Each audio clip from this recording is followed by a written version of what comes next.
The views and opinions expressed in the following program are those of the hosts and guests, and not necessarily those of the staff and management of WWDB TV.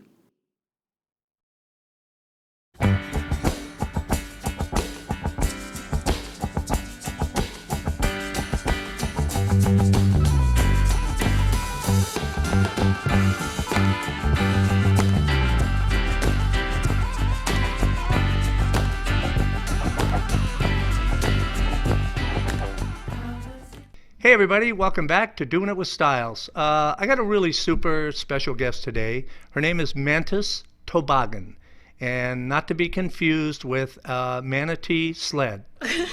Mantis, thank you for coming in today. Thank you for having me. This is kind of a little different and a special show today. Mantis is going to tell us about a little condition that she has. I guess you'd call it a condition? Yes. Okay, is it called a condition, an illness, or what do you call it, a disability, or? Yeah, I mean, you could call it a disability. It's not an illness. Okay. I have epilepsy. And yeah, how long have you had that? It's been, oh wow, it's almost 20 years now. 20 years? Yeah. Holy moly. So how old were you when you first were, I mean, when somebody figured out there's something wrong here? Well, I believe that I had a seizure at home. I think my first one was at home. Right. My second one, I was at school. Okay. So that was the first one that people saw. Gotcha. And I was 16. Okay. Wow.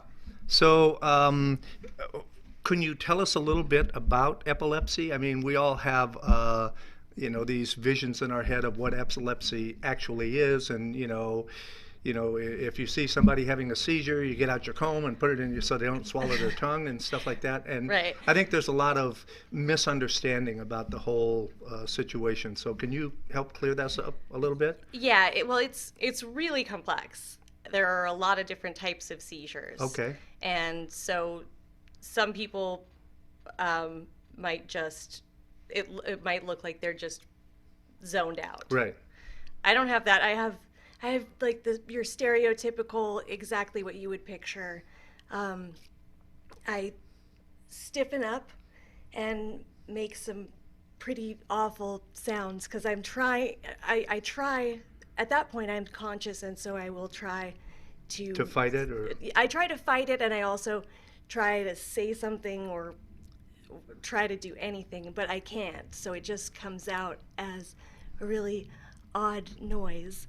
Okay. And if can I just, is there something wrong with your voice, or I yes. sound like there's a change there? Is that? Yeah, that's well, I'll finish telling you. Okay, please. Yeah, please do. Sure. I stiffen up and I can't do or say anything, and then I lose consciousness. Gotcha. And shake, and so yeah, I have whatever you're imagining when somebody says they have seizures or epilepsy. That's what I have. My voice, though, I have something called a vagus nerve stimulator. Vagus nerve? Yeah. Like VEGAS? VAGUS. Oh, okay. And so there's I have a wire that wraps around my vagus nerve here in my neck, and every 5 minutes it goes off. It shocks me for 30 seconds, and that impulse goes up into my brain and could possibly stop me from having a seizure, or could potentially shorten a seizure. Okay. But because it's where it is, it affects my voice. So Gotcha. Every 5 minutes for 30 seconds, my voice, I have to struggle a little bit to talk, and it makes my voice sound softer, like I quiet down, and it's or like hard you're to, emotional, or yeah. It basically sounds like I'm about to cry. Yeah, and that's exactly the first time that I saw this. And for those of you who don't know, Mantis is one of the co-hosts of our show, one of our shows here, Veterans in Politics. And I've seen you in a couple of situations where I thought to myself, this is really emotional for her. this is an important subject, and that's what I thought, and I think that that's one of the reasons we got to talking about this later. Yeah. So every 5 minutes, and I mean, is that exactly 5 minutes or roughly Yes, 5 minutes? It's exactly 5 minutes. I have exactly 5 minutes in between impulses. So does that create an anxiety for you? In other words, that, okay, 3 minutes have gone by, and another 2 minutes I'm going to get zapped? Is that or have you? Not so much. It's more when it starts going. Right. If I'm talking, then it's just really frustrating. Gotcha. Because I have to struggle to be heard. Yeah. And I also don't want to sound like I'm about to cry. Right. Yeah. and because, and I guess that's or like I'm not confident about what I'm saying. Right. Yeah. Because from my experience with you, that's just the opposite. Yeah. Is that you are very strong. You're very strong-willed, and just the fact that you can, I guess, fight your way through that whole situation is a testament. How long have you had this stimulator? I've had for almost 4 years now. Okay. I think. Have you noticed any difference, or that the frequency of the seizures are less, or have you noticed? Unfortunately, not. Okay. So I couldn't say that. I don't want to say that it's not working, but I think that I'm almost to that point where I would say that it isn't. Okay. Because you still have seizures from time to time, or? Yeah. Okay. And do you feel it coming on, or I mean, do you know that I'm going to have a seizure here pretty quick, or does it just hit you like that, or? It just happens. Yeah. Sometimes you have no clue that it's about to happen. Right. I mean, I know that I'm slipping into one right before, but Gotcha. By the time I can feel that, right, then it's I can't too late. move, I can't do anything. Yeah, it's too late. Sometimes I will feel like it's going to happen and it doesn't, and then when that happens, I'll feel that a few times. It just sort of builds up, and then eventually I'll have one. But that could be like over a whole weekend. Gotcha. Or for at least a day. So, but sometimes I don't have that at all. Sometimes it's just out of the blue. Just bang. And so is this, I mean, I've heard that there are other treatments for epilepsy. Cannabis oil is supposedly good for some people in some circumstances. Have you tried that, or have you tried other? I've tried a lot of medications. Okay. I'm on one now that is, I'm sure now, because I ran out of it at one point. So when that happened, I had a seizure very quickly after. So the medication is helping. The medication that I'm on now is helpful, but I've tried a lot that definitely weren't and had. And you're side experiencing a effects shock right now. Yeah. I can tell. Yeah. The other ones had side effects that I just couldn't live with, right. And also didn't seem like they were helping at all. So this is the first medication that I've tried that is helpful.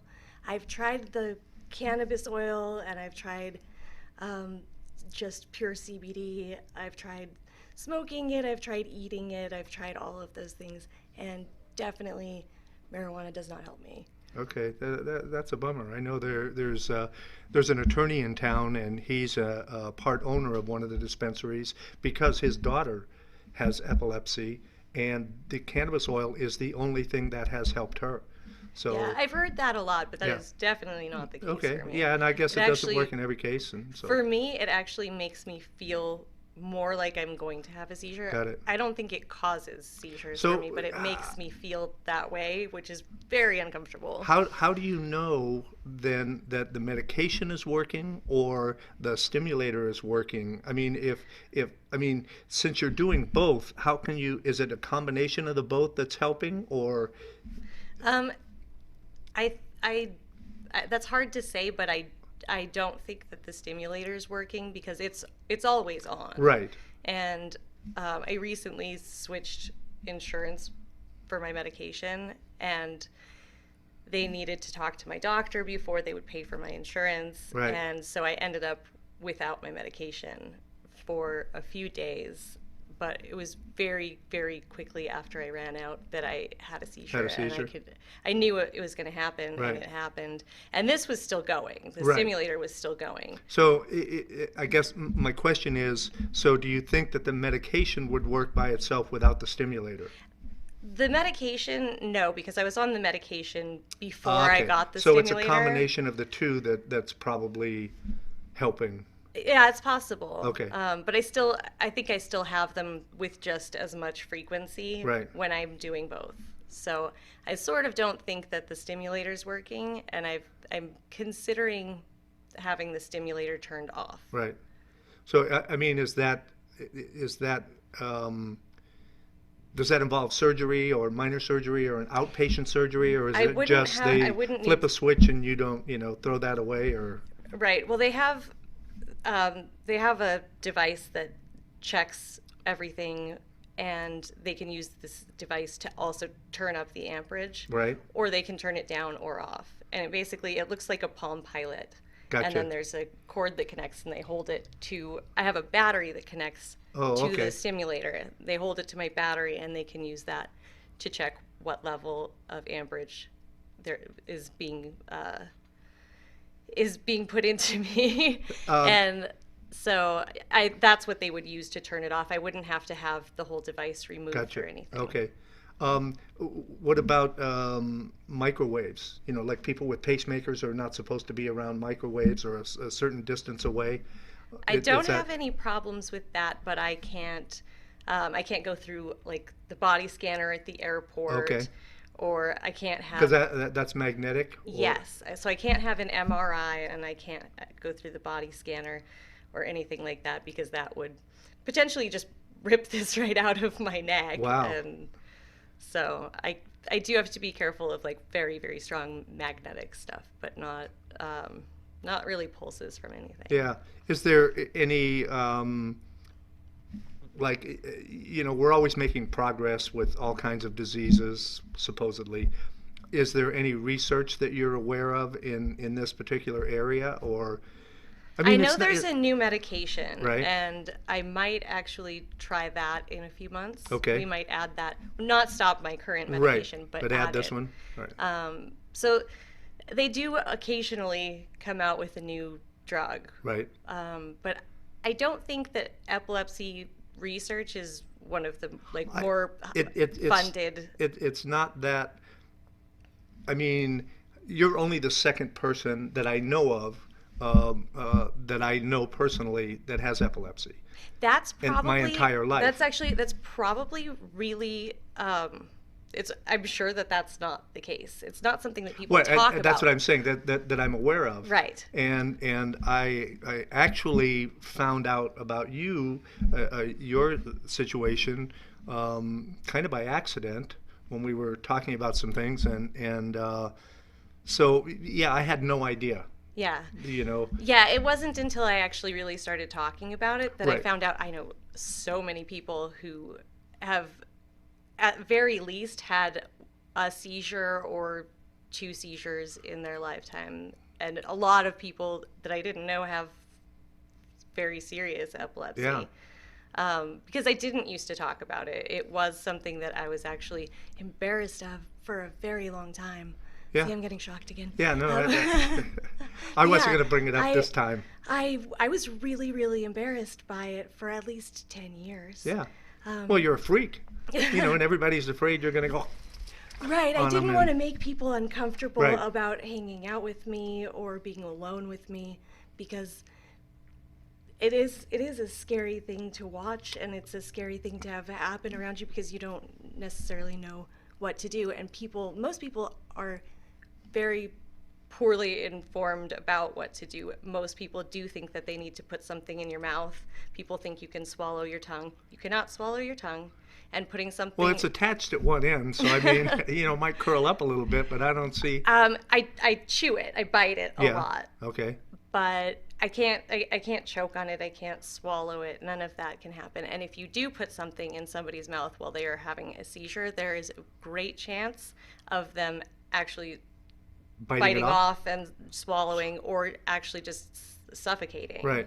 So don't ever do That's that. good to know. Do not put something in somebody's mouth if they're having a seizure. Also, really the best thing that you can do is absolutely nothing. Or if they are hitting their head on something, if you can get something that is at very least softer than what they're hitting their head on, that can be very helpful. But otherwise, like trying to restrain somebody or anything like that, like if you tried to hold me down or tried to hold me in some sort of safe way, I could very easily break my bones. Wow. Because the That's energy how that much, it's more than you could intentionally, like more than you could intentionally flex your muscles or release them. So that makes me think, is that have something to do with the amount of adrenaline that's in your system, or that it creates adrenaline, or? Well, yeah, it's it's unconscious energy. So but I mean that's part of your, because it's all of everything that I have in my body I will use. So it's not even on a level that I could intentionally do. So I could hurt myself or whoever's around me very badly. So just kind of step back, make sure you don't bang your head. Yeah. Okay. That's the best thing that you can do. Yeah, and that's good to know, because most of us don't know what the hell. I mean, we really don't. What we've seen in the movies or on TV or something like that, and we don't understand it. Are there like support groups or get-togethers of people that share information, or? I actually have no idea. I assume that there are, but I've never been to anything like that. Okay. So this is just something that you've dealt with on your own with your family and close friends, and yeah. Okay. And I assume that they're supportive. Yeah. Yeah, everybody has always been supportive about it. But like I said, I didn't tell anybody that I had this for a really, really long time. Well, because I didn't want to make people uncomfortable. Right. And also, like, how you do don't you want go people out to feel sorry for you, and right, or just be nervous around me. And also, like, you don't want to go on a date and tell somebody this, like, there's nothing it's sexy not on your about Tinder epilepsy. profile or your match.com or something like that. No. Oh, by the way. Yeah, I don't want to, so, like. I'm a really freaky dancer. You don't want to tell people, oh, sometimes my eyes roll back in my head and I chew my tongue, I pee my pants. It's not something that you want people to initially just know about you, but for safety, it is important for people to know, and I have gotten a lot more comfortable talking about it. I don't. And I appreciate it. I was really surprised when I asked you to come on that you agreed, and I got to thank you for that, because part of what we try to do here at WWDB TV is get information out to the public, and so that it's not so scary, or I don't want to use the word accepting, because I think that we accept things, but taking that stigma away, because I think that would be great. Right. Do you drive? I've actually never, no. It depends on what state you live in. Right. In some states, if you've been declared epileptic, you are not ever supposed to drive. Some places you can have your driver's license as long as it's been 6 months, or without a seizure. At some places 2 years. Right. It varies depending on where you are. How? And some places are, like, some states are self-reporting states. You have to actually tell the DMV. So if you don't tell them, some places your doctor will tell. So it just depends on where you live. So you have to Uber or depend on friends, or? I do a lot of Lyft. Yeah. Yeah. So that's probably a good thing, since they've come around, makes it a little easier for you, and So, and do you have a, and I'll call it a designated driver? In other words, somebody that, hey, I need to go here, can you give me a lift, or? I have a lot of friends who will occasionally take me places. Yeah. Okay. Cool. But I just try to live somewhere that everything's close. Yeah, close to a bus stop or whatever. Yeah. So, how long have you lived in Las Vegas? 11 years. Okay. I think it's been. And where'd you live before there? Before that was New Mexico. Oh, okay. Yeah, and I lived all over the place before that, but Gotcha. I've lived here longer than I've lived anywhere, so I consider myself a local. So you're not worried about the FBI catching up with you now? You've settled down a little Yeah, bit? Cool. I've hidden myself well enough. There you go. Yeah. Well, I have a friend who always used to tell me that the only people that live in Las Vegas are in the witness protection program. So it's true. I have a lot of wigs. So, what is the one thing that you would like people to know about this condition, about epilepsy? Is there something that's really important that you think everybody needs to know about, other than stand back? I think that's the most important thing. Okay. Is don't hurt somebody when they're having a seizure. Don't put something in their mouth. You just have to wait it out. And as long as, well, because a lot of people, including myself, I frequently don't breathe when I'm having a seizure. Really?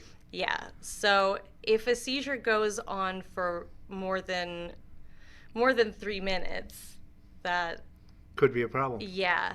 But if it's very short, and you know that person has seizures, there's really generally no reason to call 911 or anything, unless they've injured themselves really badly. Have you ever had that situation where you're out in public and you've had a seizure and they've called 911 because nobody knows what the hell's going on? It's happened a lot of times, and it happened to me when I was at a movie theater, and I was there with my mom and my daughter, who've both seen me have so many, but the theater called 911. Yeah, just to make sure they don't get sued. Right. Yeah. And the thing about that is that when I wake up, I don't know anything. A lot of times I don't know who I am or where I am or who anyone around me is.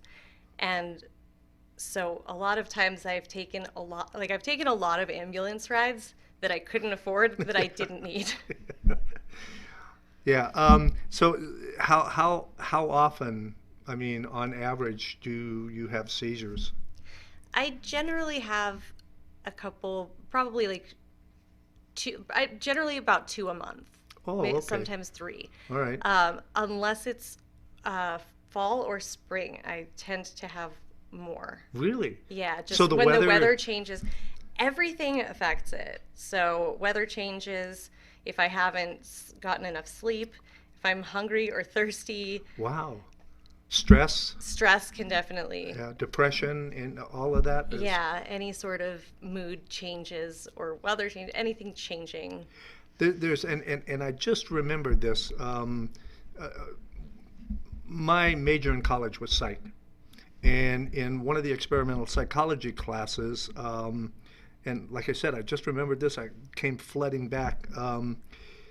You know that we have a brain stem that connects the two halves of the brain.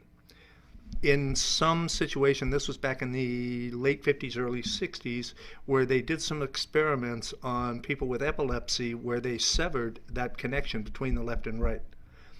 It eliminated their seizures and supposedly eliminated the epilepsy. However, it created problems because we didn't realize at that time how much the left and right brain talk to each other. And if you put an object in front of someone like this, and I ask you, what is that? And you would say, a pen. But if I put it behind a screen and ask you to pick it up and hold it, you would not know what it is. And so I thought that was interesting. So all of this is a result of brain chemistry, or I mean, is that the cause? It's the synapses not firing properly, or? Yeah. Okay. So it's just kind of like a short circuit? Or overload. Yeah. Overload, okay. Yeah, like a power surge. Yeah. Okay. Wow. So most medications, there's a lot of the medications, and sometimes they'll add medications that are depressants. Wow. So that's gotta suck. It keeps your energy down, right, and so that you can't build up enough energy to have a seizure. So yeah, and a lot of the medications that I've tried, I'm just too tired on them. Yeah. Or it just slows my brain down so much that it's impossible to have any sort of fun, decent life. Yeah.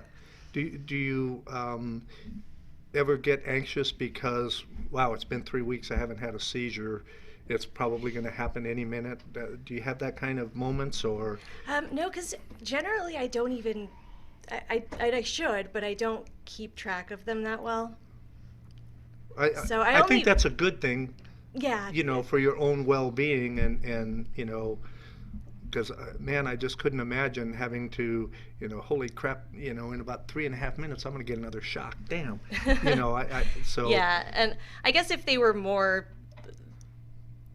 like some sort of clock, right, then I probably would get hung up on that. Right. But sometimes they're a week apart, and sometimes they're 3 weeks apart. So how intense are the stimulants, the shocks? Well, they started me pretty low, and then they gradually worked up. And I think they started at 0.25 and went to 0.5. Now I'm at 1.5.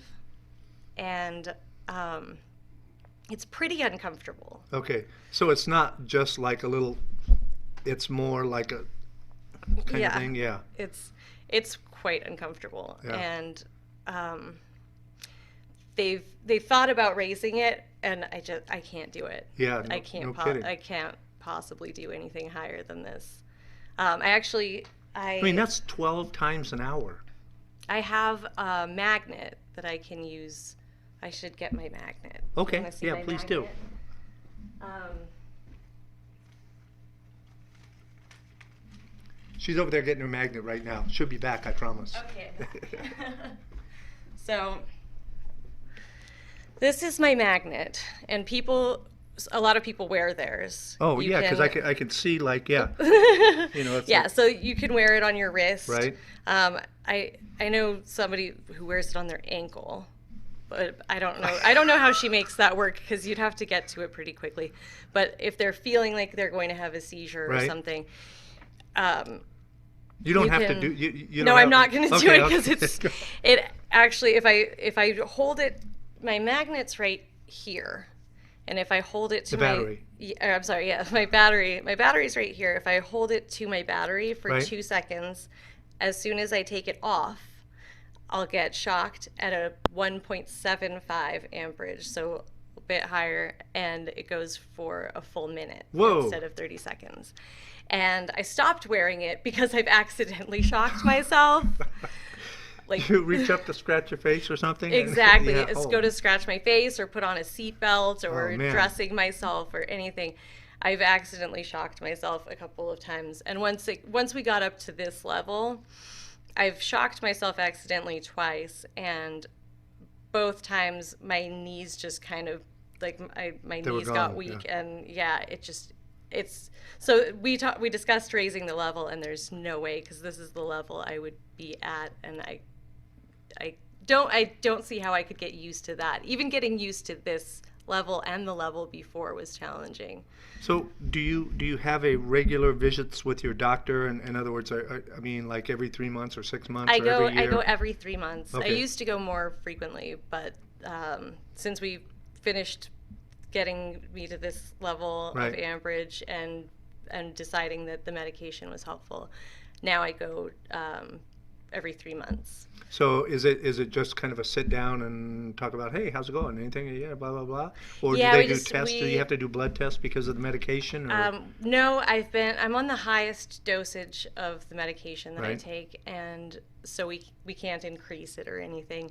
I can call if I'm having problems with it. I could go in, but since everything's just at the level it's at, I occasionally, I go in every 3 months, and sometimes they will interrogate the device just to see if it's stayed Right. doing what it's supposed Right. to be doing. But yeah, there's no point in going more frequently. So are you able to work, or do you have a job, or do you collect disability? Or? I'm on full disability. Okay. So I can't imagine, I mean, that would be one of the difficulties. I can't imagine an employer wanting to take the risk Yeah, of hiring you. It's risky just to have me around. Right, and I can't imagine an insurance company that would insure a company that, would. Yeah, would- but it also, like, I've had jobs where it was just, I after I have a seizure, I'm very, very confused, and it takes me a couple days sometimes to. Seriously? Yeah. So if I did have a seizure, like if it's very bad, sometimes like I wouldn't even know that I had a job. I wouldn't know to go there. Gotcha. I wouldn't know where it was or what I was doing, and my main trigger is reading. Really? Yeah, it's uncommon. It's pretty uncommon, but there are other people who have this. I have other triggers. I have a lot of random triggers, but my main trigger, and it was my only trigger when I first started having seizures, was reading, and that would make a lot of jobs really challenging too. Yeah, no kidding. So what about audiobooks? Oh, I love them. Yeah, I would imagine, yeah, because then you can still get to read the book without reading it. Yeah, unfortunately it's not the same. I know. Believe me, I love to read. So, I've read for years, and I usually have 2 or 3 books going at the same time. So, yeah, that would hurt. That would hurt a lot. So, yeah, I it was understand that. really hard to train myself not to do that. What about computer usage? I mean, I know that there are some like right, a lot of strobes or people have. strobe That's the most triggers. common trigger, Right. and I don't have that at all. Oh, okay, cool.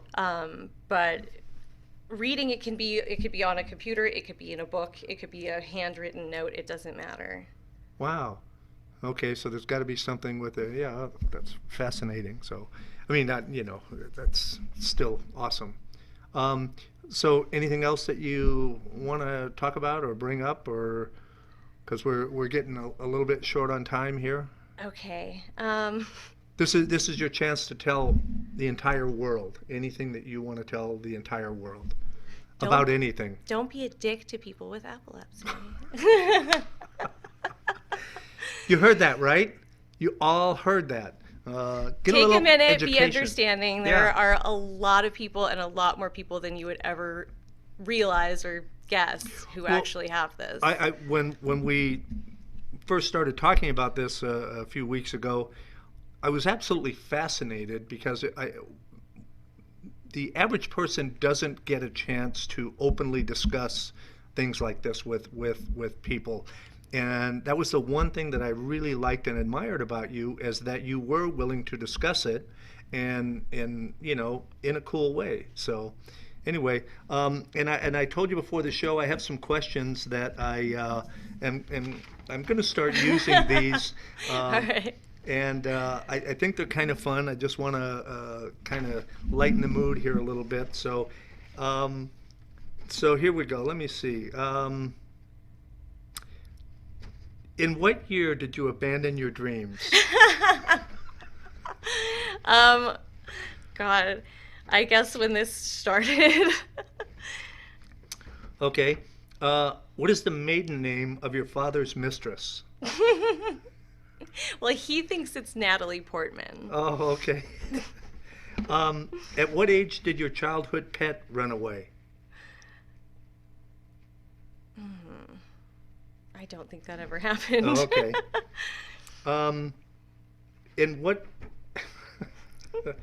No, I can't ask that one. Okay. What is your ex-husband's newest last name? I don't have one. Okay. So. What sports team do you fetishize to avoid meaningful discussion with others? Skip that. I don't even know what the heck that means. Oh, what's the name of your favorite canceled TV show? Ooh. That's an excellent question. Don't Trust the Bitch in Apartment 23. Oh, I love that show. That was great. And she's why Jessica did they cancel Jones that? now. That show sucks. Jessica Jones? Yeah, I hate that show. I was so excited about it. But what a terrific role for her. I mean, from going what she was in Apartment 23 to the Jessica Jones character, I thought was pretty cool. Anyway, I don't know why they canceled that. That was such a good show. What was the middle name of your first rebound? I don't know. I'm constantly rebounding. Okay. So. On what street did you lose your childhood sense of wonder?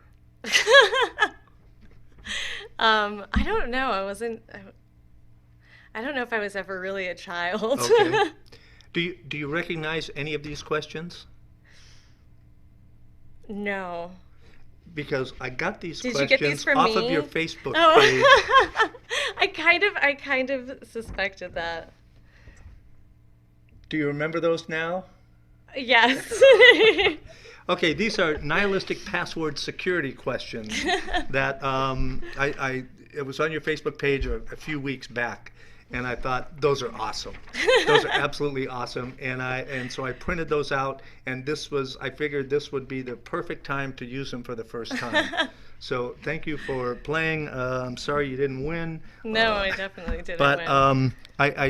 in all seriousness, honestly, I really would like to thank you for coming on and sharing your Thanks for experiences with having me. me on. And if there are any new developments or anything like that, you're welcome back here anytime. Just give me a holler. But like I said, I appreciate it. I think that you are a strong, really, I love what you do on Steve's show because you call people to task and you don't let them get away with BS. And I think that that is so needed right now, that too many people are getting a pass for their bullshit. And you don't let that happen. So keep it up. Thanks. And Mantis, thank you so much. Thank you. And thank all of you for joining us today. I really appreciate it, and I hope you learned something. And if you didn't, you're dumb idiots.